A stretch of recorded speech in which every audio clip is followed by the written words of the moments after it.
কি অবিশ্বাস্য একটা ঘটনা।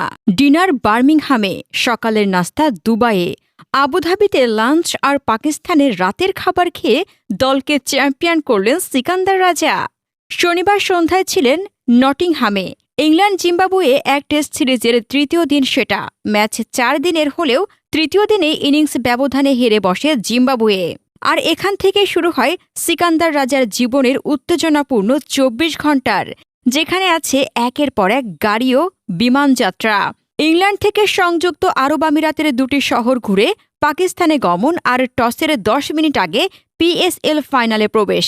যে ঘটনার বর্ণনায় রাজা বলেছেন, ডিনার করেছি বার্মিংহামে, সকালের নাস্তা দুবাইয়ে, আবুধাবিতে লাঞ্চ আর পাকিস্তানের রাতের খাবার। পুরো লাহোর দল 7 বলে 22 রান করা রাজাকে ঘিরে উল্লাস করতে করতে কাঁধেই তুলে ফেলে।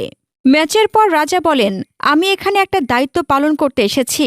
খোদা না করুন, যদি আমরা ম্যাচটা হেরেও যাই, অন্তত আমার মন বুঝবে যে আমি আমার দলের সঙ্গে ছিলাম। আমি জানি লাহোর খুব করে আমাকে এখানে চেয়েছে। শেষ 24 থেকে 36 ঘণ্টায় আমাকে এখানে আনতে মালিক এবং অধিনায়করা যেভাবে চেষ্টা করেছেন, সেটা বললে অবিশ্বাস্য শোনাবে।